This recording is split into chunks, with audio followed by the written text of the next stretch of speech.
federal government is stepping in, with the Labour minister saying Canadians are rightly fed up. As of midnight Friday, Canada Post workers will be in a legal strike position.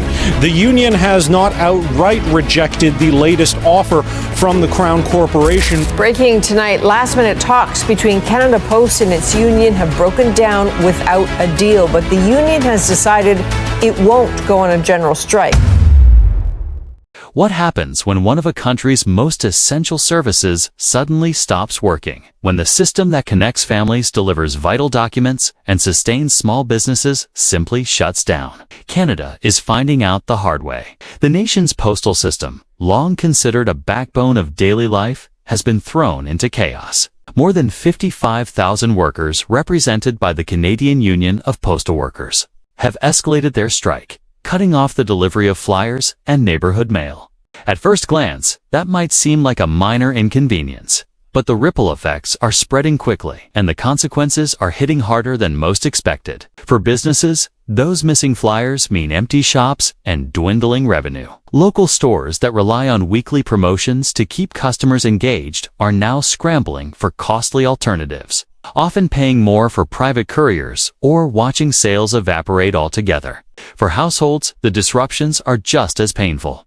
Letters, bills, and packages are being delayed, leaving Canadians frustrated, anxious, and increasingly angry at a system they once trusted. At the heart of the unrest are demands postal workers say can no longer be ignored. They're calling for fair wages, safer working conditions, and recognition of the crushing workloads they've shouldered for years. According to Jan Simpson, the union's national president, this strike isn't about irritating the public, it's about survival. Many employees are barely scraping by. Some rely on food banks to get through the month. Others are watching rent and housing costs soar while their pay remains stagnant. And yet, the government has allowed the crisis to grow. Prime Minister Mark Carney, once hailed as a steady economic hand, is now under fire for his failure to act. Critics argue he's standing on the sidelines, letting negotiations stall and tensions escalate. The result? A labor dispute that's become a national flashpoint. But here's the bigger threat. This strike isn't isolated. It's part of a rising storm of unrest sweeping across Canada. Nurses are demanding better pay and reasonable hours. Teachers are warning of strikes in provinces like Alberta. Transit workers are raising alarms about contracts and safety conditions. Even food banks, overwhelmed by surging demand, are straining to serve families who never thought they'd need help. It's a picture of a nation under pressure where essential services feel fragile, and the people who keep them running are pushed to the breaking point. For ordinary Canadians, the frustration is hitting home in very personal ways. A student waiting for critical admission papers, a parent depending on medical documents, a business owner watching packages sit in limbo. Each missed delivery is more than an inconvenience, it's a reminder that stability is slipping away. Meanwhile, Canada Post itself is sinking deeper into financial crisis. The corporation reported tens of millions in losses, citing falling parcel volumes and the uncertainty created by labor disputes. Businesses once dependent on its reliability are being forced to pay steep premiums to private couriers. Many simply can't absorb the costs and are now staring at shrinking margins and lost customers. But this standoff is about more than money. Postal service in Canada has always been a symbol of connection, tying together rural communities, bridging distances, and offering a sense of unity across the vast landscape. Its breakdown feels like more than just a labor dispute. It feels like a sign that the very foundations of daily life are eroding. The union's message has been sharp and uncompromising. Unless the government returns to the negotiating table and treats their concerns with seriousness, the disruption will escalate.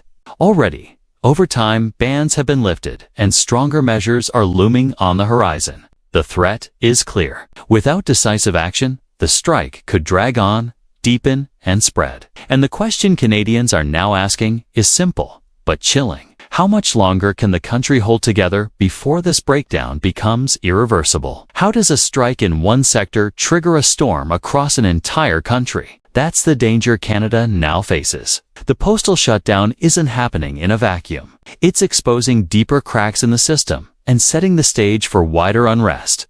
The timing couldn't be worse. Inflation has already stretched household budgets to the breaking point. Food prices are climbing, rents are soaring, and wages in many industries simply aren't keeping up. For workers across Canada, the strike at Canada Post has become more than just news. It's a rallying cry. If postal employees can push back, why not nurses? Why not teachers? Why not transit staff? Hospitals are already warning of staff shortages as nurses demand safer hours and better pay. In some provinces, teachers are preparing for job actions, frustrated by overcrowded classrooms and stagnant contracts. Transit workers in major cities are raising alarms too, hinting that without fair treatment, they may join the wave of disruption. It feels like Canada is teetering on the edge of a labor storm, one that could spread far beyond the postal service and touch every corner of daily life. And yet, the government seems paralyzed. Prime Minister Mark Carney and his team face mounting criticism for their slow response. Negotiations with postal workers dragged on for more than a year and a half without real progress. Instead of stepping in with urgency, the government watched the situation deteriorate until a full strike became inevitable. Now, the consequences are everywhere. Businesses are losing customers. Households are waiting on critical deliveries. Services Canadians once trusted are collapsing before their eyes. And still, leadership appears hesitant, hoping the problem will somehow solve itself. Workers, on the other hand, are no longer willing to wait. Many point out that they've already endured years of sacrifice, accepting small raises, working long hours, and facing cuts to pensions and benefits. During the pandemic, postal workers were legislated back to their jobs twice, told their concerns would be addressed later.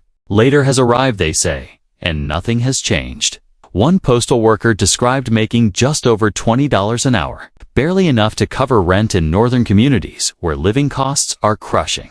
Others highlighted that new hires are stuck near minimum wage for nearly a decade before securing permanent status. Many are falling behind so badly that they're lining up at food banks while still wearing the uniform of Canada Post.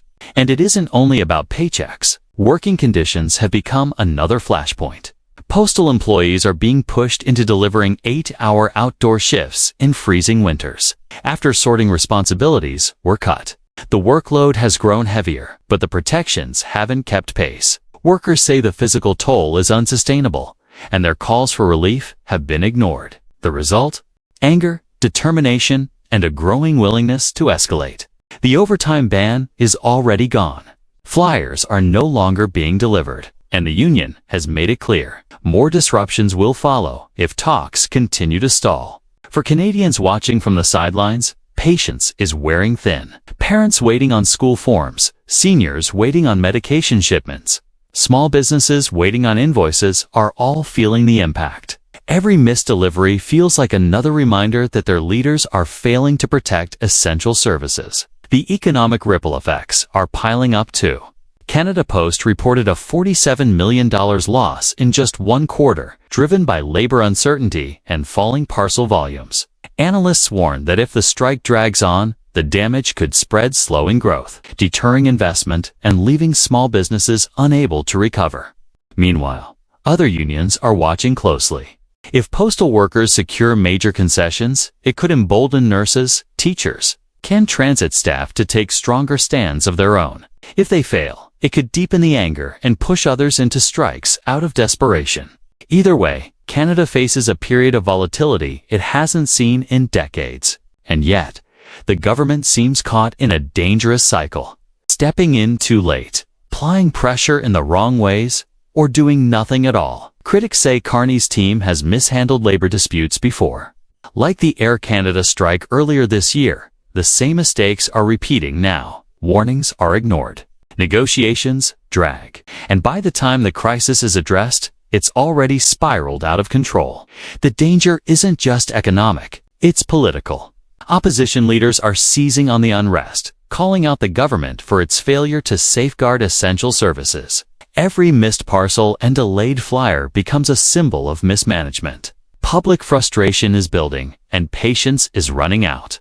So, the country stands at a crossroads. The next few weeks could determine whether the crisis is contained, or whether it snowballs into something far worse.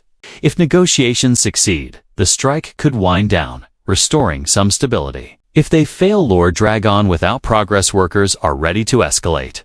Other unions may follow suit, and Canada could slide into a broader breakdown. That's the suspense hanging over the nation. Will leadership finally step up? Or will this strike become the trigger for a wider collapse of trust in the system?